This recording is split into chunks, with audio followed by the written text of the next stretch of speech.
Legislativo recebe reclamações sobre aumento nas contas de água. Inquérito investiga denúncias apontadas na CPI da Fernando Osório. Casa recebe convite para a procissão de Ogum no Dunas. Essas e outras notícias você confere a partir de agora no Jornal da Câmara.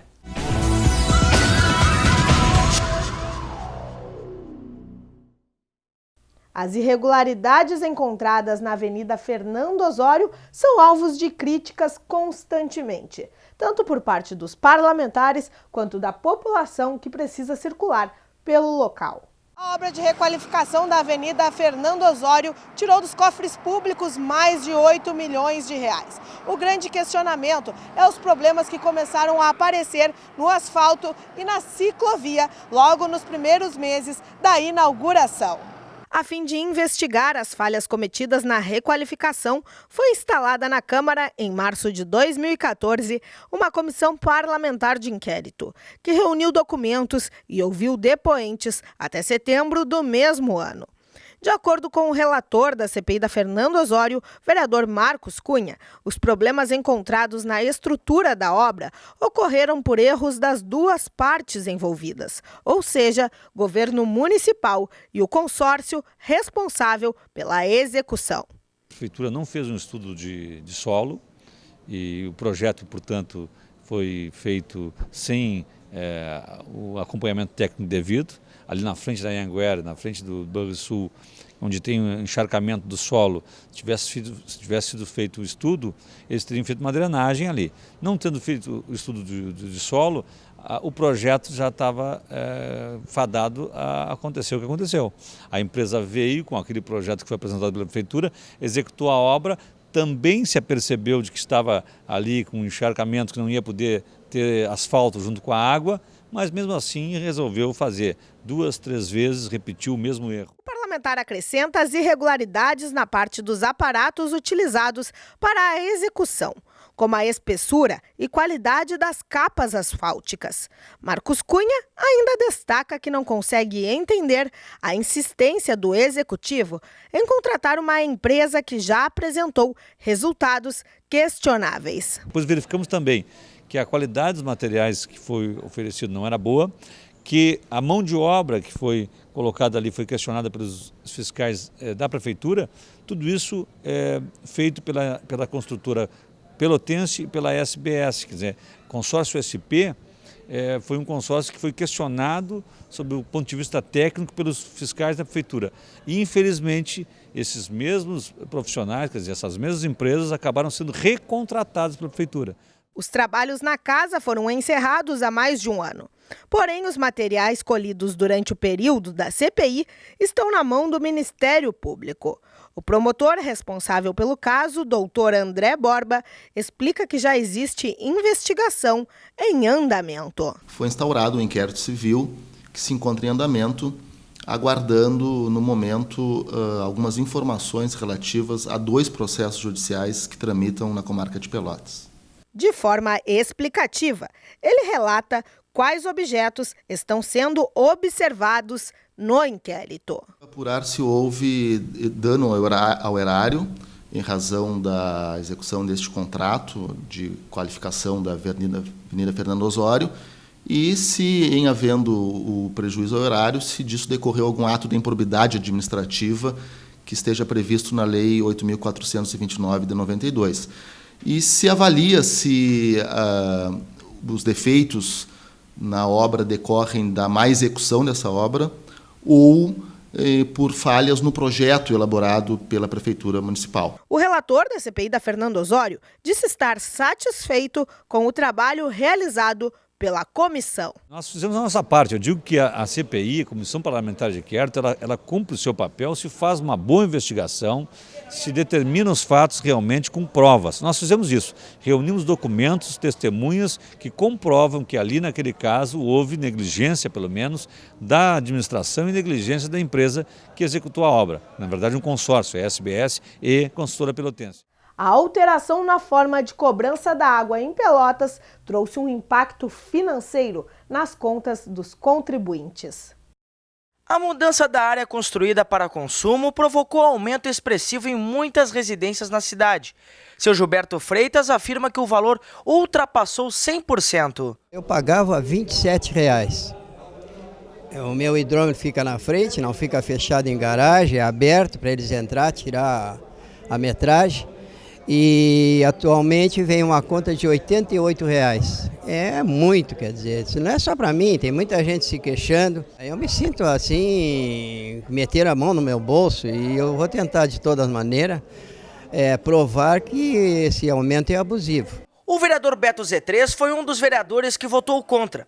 Ele lembrou de uma fala dele na tribuna que o resultado da votação traria prejuízos para a população. Dizia isso no dia 27 de dezembro, disse na tribuna da Câmara, vão aumentar a água, está passando um projeto aqui que o governo está aprovando, eu não vou votar a favor porque esse projeto vai fazer as pessoas andar com a conta na mão, como hoje nós vimos vários aqui na Câmara. Agora eles têm que ir lá na Prefeitura. Denunciamos isso é uma irresponsabilidade que o governo fez. Segundo Beto, as pessoas que se sentiram prejudicadas devem cobrar providências do Poder Executivo. Eles têm que resolver essa situação da população. As pessoas têm que ir lá na Prefeitura e cobrar do seu Eduardo Leite, do presidente do SANEP. Eu votei contrário a esse projeto aqui, eu e mais 4 vereadores. Eu fiz minha parte com voto. Fui contra e fiz fala aqui na casa, várias vezes na tribuna, denunciando esse abuso. Agora o seu prefeito que resolve essa situação com a comunidade que está aqui na Câmara, só que eles têm que ir lá cobrar do prefeito. Já para o advogado Mário Filho, a situação vai resultar em muitas ações. A majoração das tarifas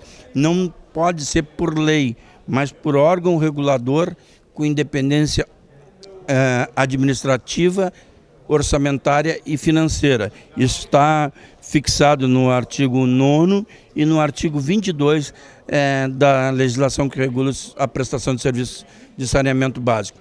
Então não tenho dúvida e a gente tem uma expectativa, inclusive, que o Ministério Público intervenha em defesa da comunidade, anule a aplicação dessa lei, porque ela trouxe um prejuízo muito grande para a população.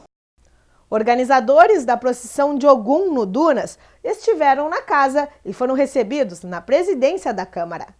O motivo foi para convidar o parlamento para a programação. Dia 21 de abril, às 19h30, com a concentração na rua Professor Mário Perucchi, 1010, que é o terreiro do qual faço parte.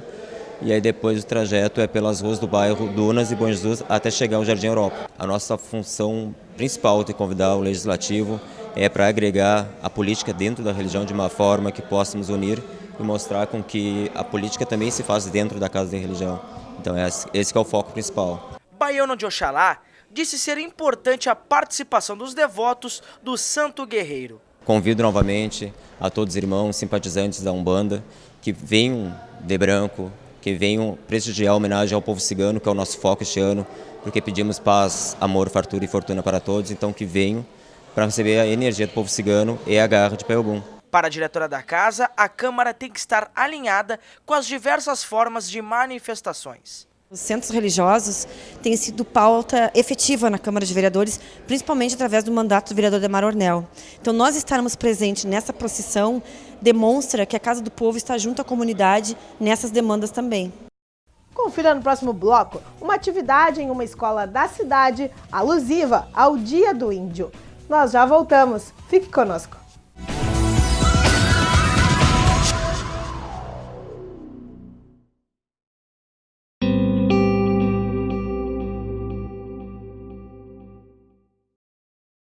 Brasil, unido contra a dengue. Brasileiros de todos os cantos do país estão dando grandes exemplos de mobilização no combate à dengue. Em Salvador, agentes de saúde orientam as pessoas a não deixar a água acumular. E as crianças aprendem a prevenção de um jeito divertido. Em Aparecida de Goiânia, os agentes de saúde foram às casas e escolas para envolver a população num grande mutirão. É uma questão mesmo de educação, de sensibilização. O Brasil está unido contra a dengue. E você? Não esqueça, as eleições acontecem no dia 2 de outubro, mas o processo eleitoral já começou com o recadastramento biométrico.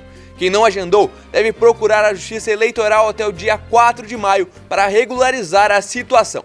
Não deixe que decidam por você. Vote!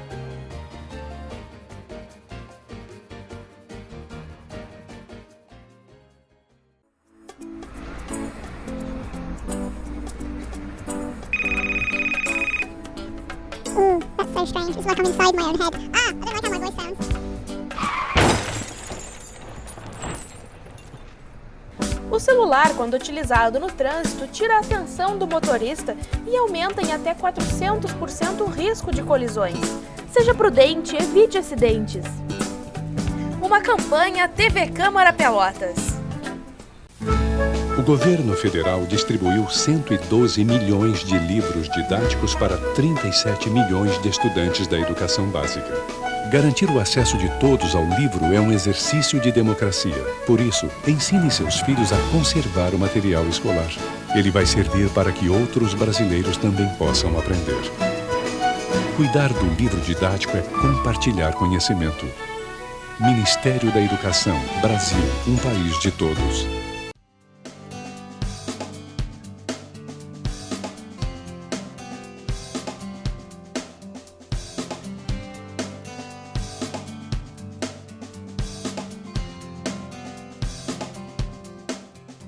TV Câmara Pelotas, cada vez mais conectada com o cidadão.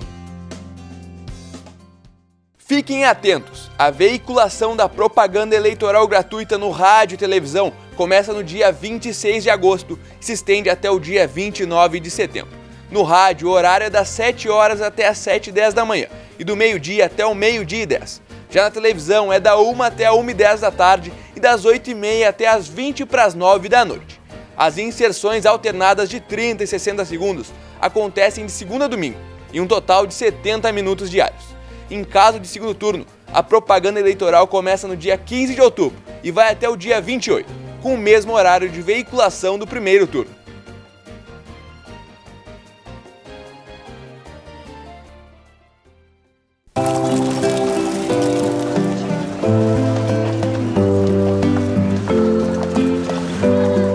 Dona Joana é uma mulher guerreira. Quer ser respeitada. É dona do seu destino.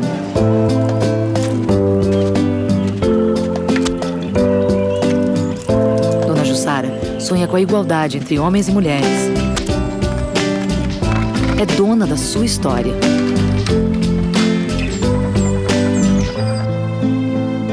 Dona Carla sofria violência.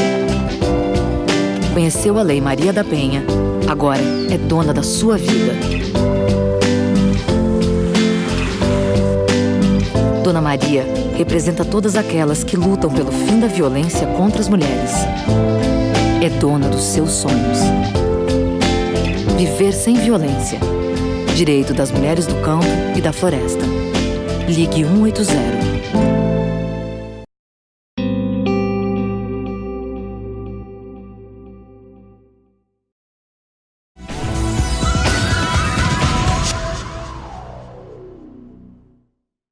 Confira agora os principais temas abordados pelos parlamentares que utilizaram a tribuna na sessão plenária desta quarta-feira. O vereador Idemar Bars subiu à tribuna para falar sobre as obras de asfaltamento e revitalização de diversas vias importantes da cidade que estão sendo realizadas pela Secretaria de Obras. O parlamentar comentou que essas modificações e melhorias vão auxiliar o trânsito da cidade. O vereador Luiz Henrique Viana subiu à tribuna para falar sobre a votação que autoriza o processo de impeachment da presidente Dilma Rousseff. De acordo com o parlamentar, muitas pessoas foram às ruas para se manifestar em favor deste ato, que é legítimo.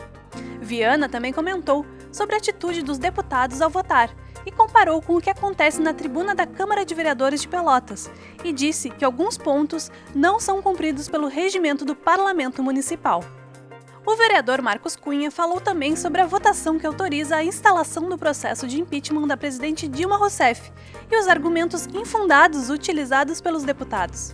Marcos disse que o Brasil foi exposto negativamente para outros países. O parlamentar também comentou sobre o processo contra o presidente da Câmara de Deputados, Eduardo Cunha, e sobre a investigação do vice-presidente Michel Temer. Marcos também falou da importância da população escolher representantes melhores. O vereador Beto Z3 falou sobre o aumento da tarifa da água em Pelotas e citou o exemplo de um cidadão que mora em uma rua de chão batido que recebeu cobrança de esgoto, sendo que não possui essa prestação de serviço. Beto lembrou que votou contra a cobrança e, de acordo com ele, a população precisa ir até a prefeitura ou para a justiça discutir a situação. O parlamentar disse que não basta realizar obras no centro, também é preciso cuidar das vilas da cidade. O vereador Marcos Ferreira falou sobre a difícil situação do pronto-socorro, onde, de acordo com ele, a população fica sem atendimento e muitas morrem aguardando exames. O parlamentar afirmou que é preciso fiscalizar ainda mais a situação da saúde em Pelotas e levantou a possibilidade da criação de uma nova CPI. O parlamentar também falou sobre a situação dos alunos da escola Bernardo de Souza, que, de acordo com ele, está mal localizada e que os pais que moram em bairros afastados precisam gastar mais para levar as crianças. Marcola também falou que o papel do vereador é fiscalizar o executivo e é preciso atenção à situação da educação no município. Ele também comentou sobre a lei que altera a cobrança da água em Pelotas e disse que votou a favor do projeto, mas que se não está dando certo, é possível rever para encontrar uma solução. O vereador Ivan Duarte falou sobre a mudança na forma de cobrança da água e disse que votou contra o projeto porque sabia que não ia dar certo. De acordo com ele, as pessoas mais pobres é que estão pagando mais caro. Para o parlamentar, esse projeto foi um erro, pois deveria ser levado em conta as condições financeiras das pessoas, e apesar de ter ficado mais de um ano sendo discutido, não foi bem avaliado. 19 de abril foi comemorado o Dia do Índio. Por esse motivo, uma escola da cidade realizou uma atividade alusiva à data. O Dia do Índio é importante que as nossas crianças, o futuro da nação, mantenham na memória a importância da cultura desse povo, o primeiro a habitar o nosso país. Em países como México, Chile e Brasil, a comemoração do Dia do Índio é 19 de abril, em respeito à realização do primeiro Congresso Indigenista Interamericano. Esse evento foi realizado no México em 1940, que tratou dos problemas relacionados com a situação destes povos. Em Pelotas, a Escola Santa Mônica promoveu uma atividade alusiva à data. Alcir Salvador, da tribo Caigangue, foi convidado para explicar aos alunos um pouco o que é a cultura indígena. Eu expliquei para eles novamente a passagem da nossa cultura, a nossa vivência de antepassado, como esse ano de 2016, década novamente desse 19 de abril, eu repassei novamente um pouco a história de antepassado, de 500 anos atrás, no momento, como a gente vivia. Nossos antepassados perderam muitos seus companheiros nessas batalhas, nessas destruições, terminou bastante nossas nações. Foi que, novamente, hoje, um pequeno essa geração que está existindo é que eles se aprofundaram mais para dentro da floresta no momento. Por isso que hoje poucos índios existem dentro do país brasileiro. A filha de Alcir também ensinou para a criançada como fazer alguns trabalhos manuais. Nós explicamos como fazer arco e flecha. Além do aprendizado, a escola transformou o ato em solidariedade, com a arrecadação de alimentos para os índios da tribo Caigangue. Para Valéria Veiga, professora da Santa Mônica, tudo foi importante, principalmente para os alunos conhecerem a verdadeira história da origem dos índios no Brasil, até o momento atual. Todo dia do índio a gente tem ritual de comemorar, como todas as outras escolas, só que esse ano, devido a várias mobilizações que nós vimos na televisão, que as crianças passam e falam, professora, passei ali do lado da rodoviária e vi um acampamento, o que é aquilo? Então nós resolvemos ir atrás de algo que realmente seja de importância para eles no futuro, que é entender que diferentes culturas se adaptam também às coisas que acontecem. O aluno Henrique disse que aprendeu muito com a palestra e contou que já foi visitar várias vezes onde os índios atualmente moram, em frente à rodoviária de Pelotas. Eu já fui lá muitas vezes com o meu grupo, que eu tenho Grupo Alegria, com a minha mãe, com meu pai e com a minha avó. A gente ajuda eles, a gente leva um monte de roupa, um monte de coisa. O Jornal da Câmara de hoje fica por aqui. Voltamos amanhã com mais informações do Legislativo Pelotense. Obrigada pela audiência e até lá. Tchau!